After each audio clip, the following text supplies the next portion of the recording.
ओ भाई साहब, ओ भाई साहब, जवान ने तो पूरे वर्ल्ड की बॉक्स ऑफिस तोड़ डाला।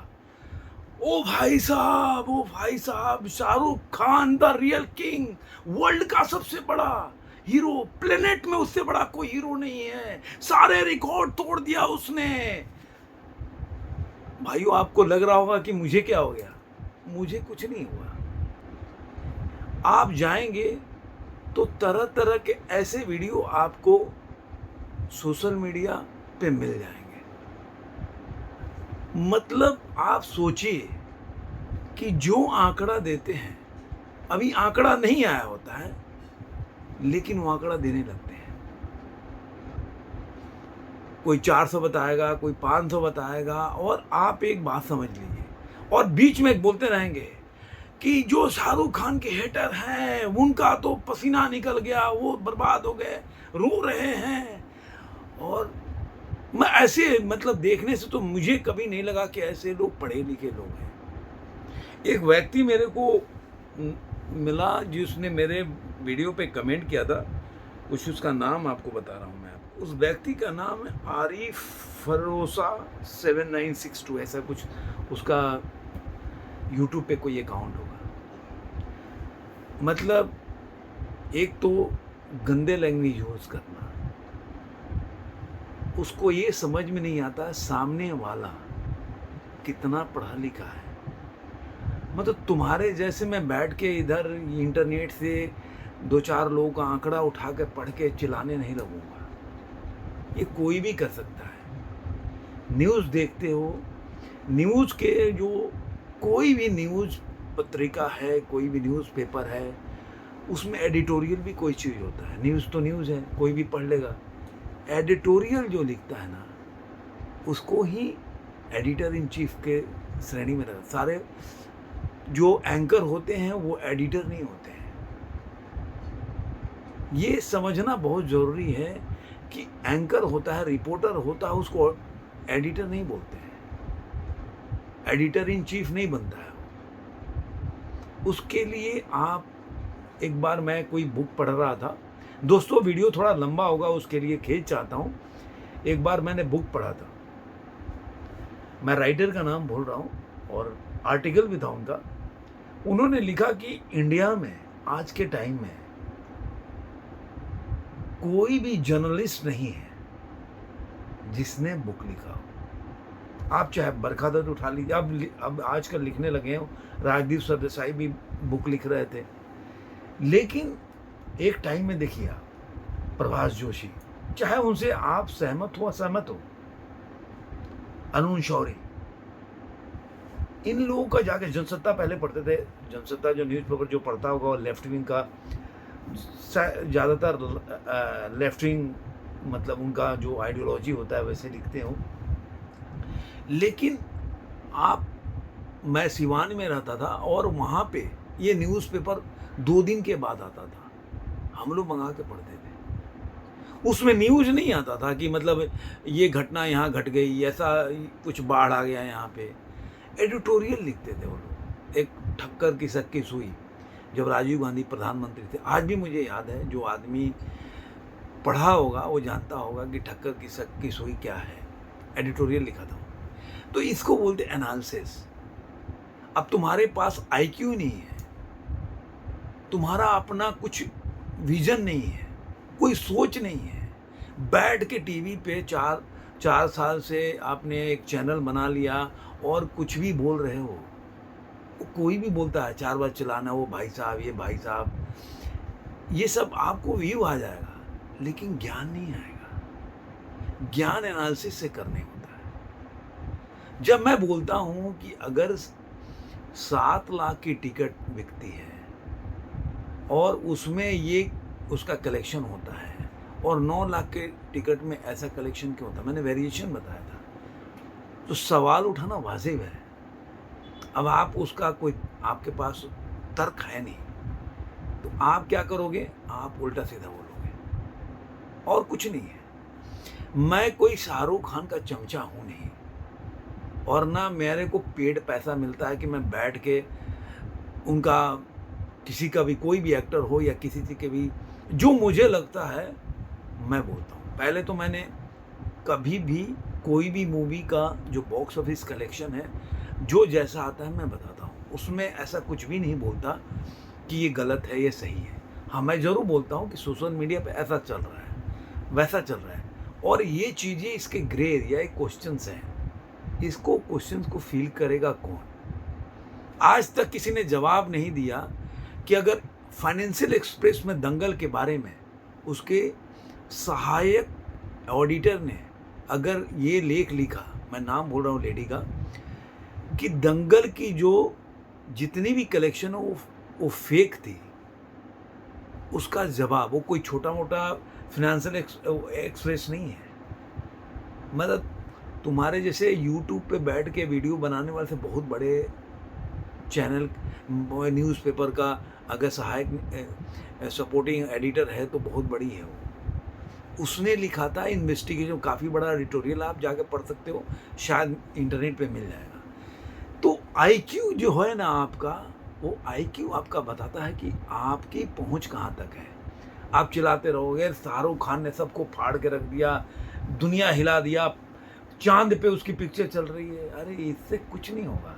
जो फैक्ट है वो है, जो दिखा रहा है, जो बॉक्स ऑफिस कलेक्शन आ रहा है वो सब लोग बता रहे हैं, लेकिन उसके अलावा जो क्वेश्चन है वो तो बताएगा ना। जैसे कि मैंने आपको पहले दिन बताया था कि शाहरुख खान के पहले दिन की टिकट थी 15 लाख, तो उसमें 40 करोड़ का एडवांस बुकिंग में कलेक्शन हुआ था। एडवांस बुकिंग की बात कह रहा हूँ। दूसरे दिन का 7.5 लाख का टिकट सेलिंग हुआ था एडवांस बुकिंग में, और उसमें 20 करोड़ का आया था। मतलब आप सोचिए 15 लाख में अगर 40 होता है तो ऑब्वियसली गिर के 7.5 लाख में उसके आधे में 20 ही लाख हुआ, 20 करोड़ हुआ डे 2 में। तो उसी हिसाब से अगर आप जाओगे और डे 3 में अगर 9 लाख का टिकट बिकता है तो आप 29 लाख बोलते हो, 30 लाख बोलते हो, आप एवरेज निकालो तो 13 लाख अगर चौथे दिन में टिकट बिकता है तो 40-42 करोड़ कैसे हो जाएगा? इसका जवाब तो आप, क्वेश्चन तो उठना चाहिए ना भाई। 15 लाख में 40 करोड़ अगर एडवांस बुकिंग में कमाती है मूवी, तो 13 लाख में 42 करोड़ पहले दिन का रिकॉर्ड कैसे ब्रेक कर सकती है? ये मेरा सवाल था, वैलिड क्वेश्चन है। आपके पास जवाब है तो बता दो। मैं तो केवल एक वैलिड क्वेश्चन किया। अब मैं आता हूं कि कौन सा रिकॉर्ड आप मैं अब निगेटिव बातें पे चला जाऊं। बाद में हम बात करेंगे कि चौथे दिन में जवान ने क्या कलेक्शन किया और उसका 5वें दिन का जो एडवांस बुकिंग है और क्या प्रेडिक्शन है। अभी डाटा चौथे दिन का भी आ गया, मतलब ऑफिशियल डाटा आ गया ये कितना कमाया है। लेकिन उससे पहले आप अगर इस चीज़ पे अगर डिस्कशन करने आते हो कि जवान रिकॉर्ड ब्रेक करे, तो कोई भी आदमी, कोई अपने आप में ना सुंदर होता है और ना कोई, ये ज्ञान की बात है, आपको ना आईक्यू खोल के देखना, और ना कोई अपने से तेज होता है पढ़ने में जब तक उसकी तुलनात्मक अध्ययन ना हो। आप मानते हो कि आप भी कर रहे हो तुलना कि भाई शाहरुख खान ने सारे रिकॉर्ड ब्रेक कर दिए, तो आप ये भी मानोगे ना कि गदर 2 अगर रिलीज हुई तो 4 पिक्चर उसके साथ थी। ये भी मानोगे ना कि उसके बाद 4वें के बाद 5वीं पिक्चर भी आई, ड्रीम गर्ल 2। जवान के साथ कोई भी पिक्चर रिलीज नहीं और ना आगे कोई पिक्चर आती हुई दिख रही है। आखिर ये क्या है? क्यों ऐसा होता है कि पठान के टाइम पे शहजादा मूवी आने के पहले उसको पोस्टपोन किया जाता है, क्योंकि वो कह रहे हैं कि उनके रिस्पेक्ट में मैंने पोस्टपोन कर दिया। ऐसा गदर 2 के साथ क्यों नहीं हुआ?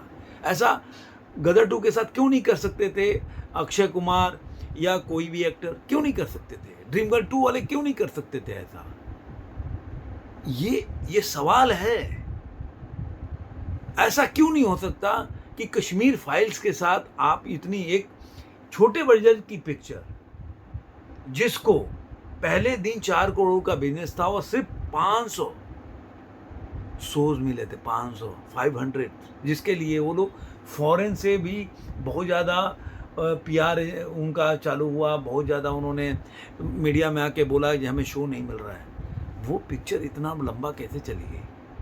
ये सवाल नहीं करोगे कि जिस शाहरुख खान के टाइम पे इतना शोज मिल गए, मतलब 7,000 करीब शो मिल रहे हैं, 6,500-7,000, और आप सोचिए कि कौन व्यक्ति है जो 22 मतलब 500, 600, 800, 1200 का टिकट खरीद के देखने जाएगा? आप बता दो मेरे को।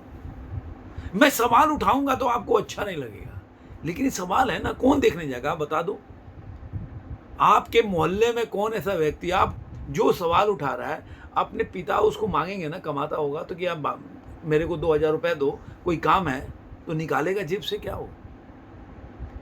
तो वो शाहरुख खान की पिक्चर देख सकता है, लेकिन अपने पिताजी, अपने माँ बाप के लिए 2 रुपया खर्च नहीं कर सकता।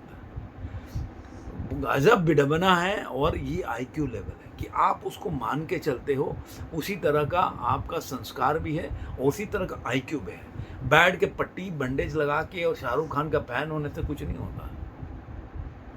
4 दिन तक आप यूट्यूब पे वीडियो बनाते रहोगे और ऐसे बनाते रहोगे, ऐसे वीडियो को लोग लाइक भी करते हैं और व्यू भी आता है। ठीक है, वो अपना काम करे, उसमें गलत भी नहीं है। लेकिन जब वो ये बात बोलते हैं कि हेटर लोग ऐसा कर रहे हैं, मतलब जो क्वेश्चन करेगा वो हेटर हो गया। अरे भाई, हम भी तो वही बता रहे हैं कि क्या कलेक्शन हुआ, लेकिन तुम्हारी तरह बैठ के कोई भी चीज़ को एकदम आंख बंद करके नहीं बोल सकते ना भाई, कि नहीं बोलेंगे, वही बोलते हैं। और ऐसे यूट्यूब चैनल 2-4 साल के बाद ख़त्म हो जाते हैं। आप देखिए, जब सुशांत सिंह का जब ये इंसिडेंट हुआ था, कितने चैनल आए थे जो मतलब मिलियन में व्यू करते थे। आज कहाँ है? एक तो उज्ज्वल त्रिवेदी भी हैं, आजकल वो बहुत ज़्यादा, पहले सुशांत सिंह के एसएसआर गैंग के थे, एसएसआरियन थे, अपने को जगह जगह पे जाते थे वो, और वीडियो फोटो डालते थे। आज सबसे बड़ा विरोधी है वो उसके, क्योंकि अंगूर खट्टे हैं। तभी एसएसआर को भुनाना था तो भुनाया उन्होंने, लेकिन आपके पास कोई ज्ञान नहीं है, नॉलेज नहीं है। ठीक है, वो जी न्यूज़ में काम करते थे, लेकिन आपके पास एक घिसा पिटा वही लेके चलते रहोगे। एक रिपोर्टर थे, रिपोर्टर कोई पढ़ा लिखा बहुत नहीं होता है, रिपोर्टिंग करना, पढ़ाई करना बहुत दूर की बात है। तो जर्नलिस्ट होना, तो ये वो अलग विषय है, उसमें मैं जाना नहीं चाहता। अब मैं आपको क्यों बताया ये सब, बताया कि गदर के एग्जाम्पल इसलिए दिया कि गदर को आप समझो। गदर वैसी पिक्चर है जिसके लिए आपको सोशल मीडिया से लेकर एक भी ऐसा आपको आवाज़ नहीं मिलेगा जहाँ पे लोग बोलेंगे कि उसने फेक कॉर्पोरेट बुकिंग कराया है। आप दिखा देना मेरे को।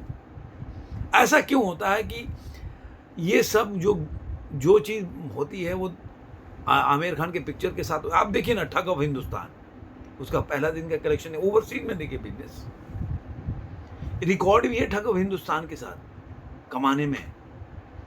तो फर्स्ट डे में कलेक्शन क्या था उसका, उसमें रिकॉर्ड है। तो ये इससे ये नहीं होता कि आपकी पिक्चर चल रही है। मैनिपुलेशन, एक पीआर एजेंसी के साथ काम करना डिफरेंट चीज़ है। अब आते हैं, छोड़िए सब बातें, तो चलता रहेगा। मैंने को उन लोगों को जवाब देना था जो बिना सोचे समय, बिना आईक्यू इस्तेमाल किए ऐसी बातें करते हैं। अब आते हैं हम जो जवान के जो रिकॉर्ड है और जो कलेक्शन है। जवान ने अपने 4th डे पे हिंदी सिनेमा के हाईएस्ट 4th डे कलेक्शन है उसका, जो आज हुआ, मैं बताऊंगा कितना हुआ। और हाईएस्ट संडे में इतना हिंदी सिनेमा में किसी ने नहीं कमाया एक दिन में, और सिंगल डे में इतना कोई भी हिंदी सिनेमा में कलेक्शन नहीं किया जो जवान ने 4th डे में किया। अब 4th डे का इसका कलेक्शन क्या है? 71.63 करोड़। अभी तक का सिंगल डे में किसी ने भी इतना कलेक्शन नहीं किया। यह है जवान का। इसके साथ 8 से लेके 9 करोड़ तक इसका जो तमिल और तेलुगु भाषा से इसका कलेक्शन है। तो पूरा मिला के 81 के आसपास हो जाता है इसका इंडिया में कलेक्शन। अब मैं आपको इसके साथ बताता हूँ कि 4 डे होने के साथ साथ इसका जर्नी क्या। फर्स्ट डे में इसने कमाया था 65 करोड़ के आसपास, और 9 करोड़ आया था इसका तमिल तेलुगु से। डे 2 में आया था 46.23, जिसमें उसका थोड़ा ड्रॉप हुआ था। 7 करोड़ जो आया था वो इसका तमिल तेलुगु से आया था। डे 3 में 68.72 ये कमाया था इसने डे 3 में। 9 करोड़ इसका तमिल तेलुगु से आया था। और डे 4 में बताया जैसे कि 71.63 ये ऑफिशियल डाटा है, और इसका 8.7 आया इसका अपना तमिल तेलुगु से। अब ये सारा मिला के इसका हो जाता है 252 करोड़। ये 4 डे में 252 करोड़ रुपए कमाई है। इसके साथ अगर 34 करोड़ देख लें तमिल तेलुगु का जोड़ देते हैं तो पूरा कलेक्शन जो हो जाता है इसका इंडिया नेट का 286 करोड़। अब इसके साथ 3 दिन में सबसे फास्टेस्ट 200 करोड़ कमाने वाली मूवी बनती है।